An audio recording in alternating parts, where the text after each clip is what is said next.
going into tomorrow night's game?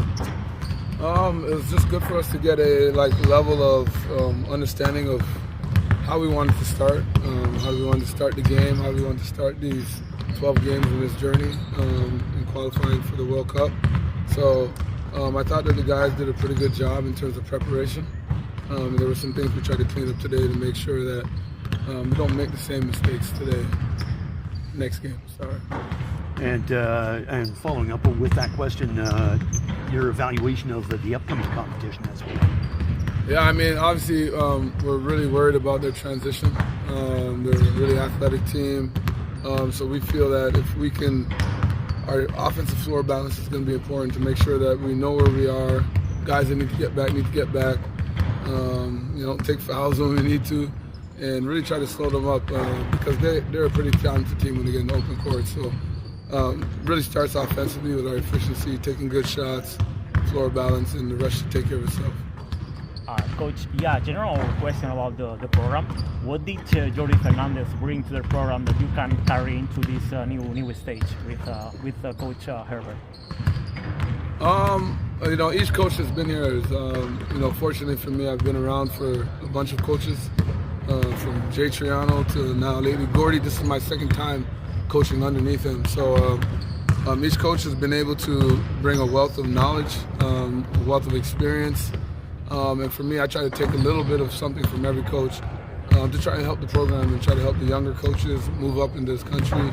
And so the pace of play from every different coach has been different, and he's brought value of that as well. And as of the new coach, Gordon Herbert, I mean, he's not taking over until this next summer. Yep. But what are the kind of offensive and defensive principles that he wants to implement? I don't want to tell the whole world, but I mean, definitely just like a level of structure, a level of importance of each possession. We've talked very frequently over the last 4 months. He had a coaching summit here in July or in August, right before we went to the AmeriCup. So a lot of things that he wants to implement, we've already started. So we're just trying to continue that going forth into this quad. My job is just to prepare the team for when he comes in. It's a smooth transition. How big is continuity in terms of talking to the quarterback? But that's kind of been his thing to the German national team.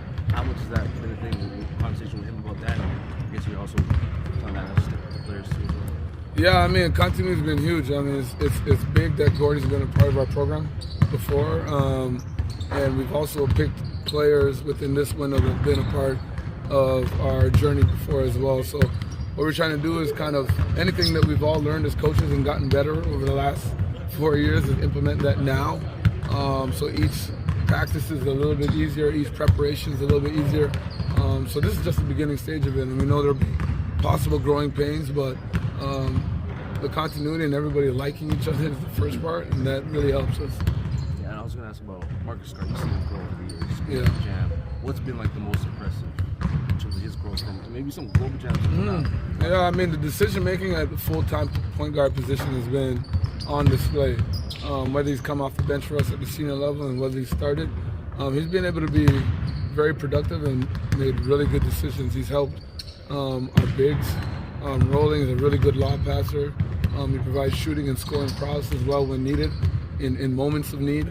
And so his gradual progression has been big for us, our country, to have support, as well as, I mean, the guys that have been doing the trade are still there, but you're talking to a guy now, he's born in 99, so he's 25, going on 26. So it's big for us going forth in these windows to have a guy that age and that stable. Wiltjer, what's it like getting him back?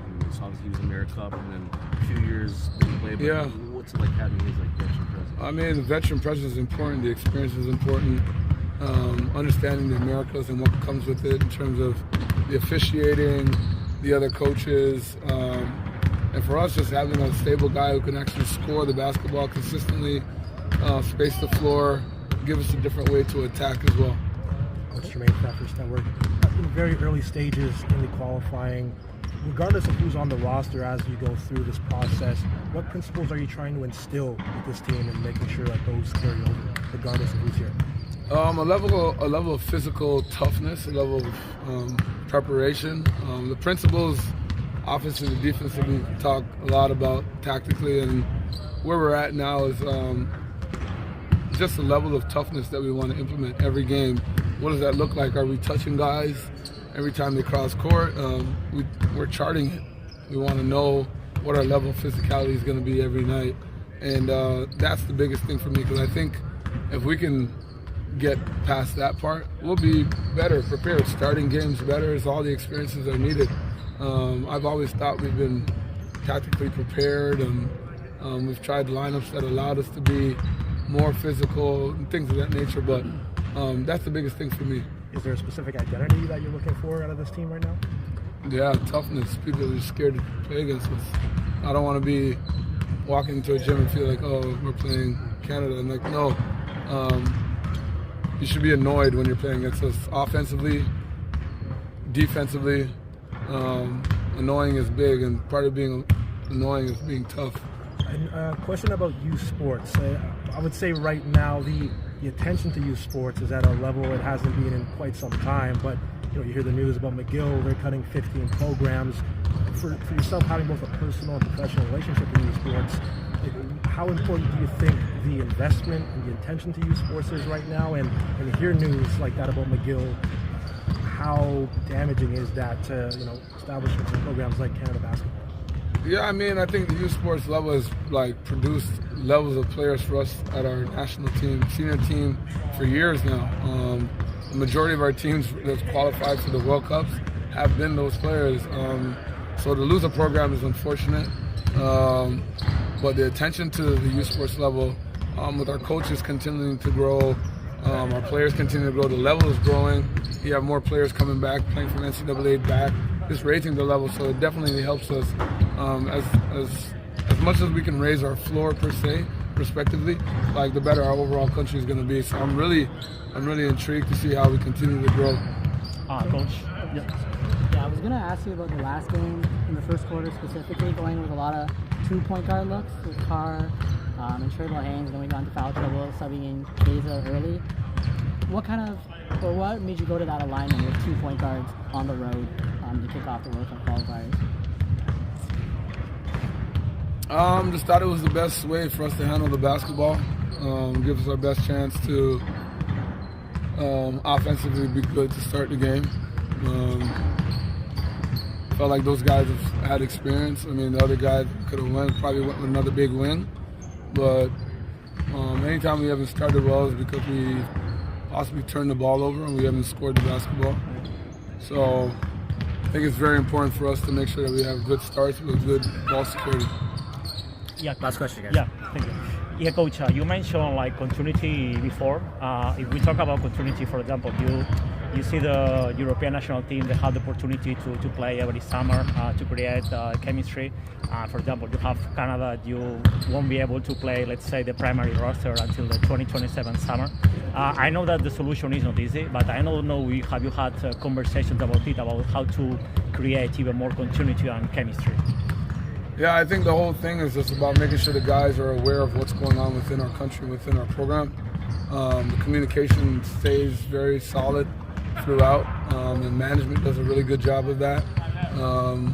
We brought everybody here this summer to make sure they understood what was going on and what our goals were for the next quad.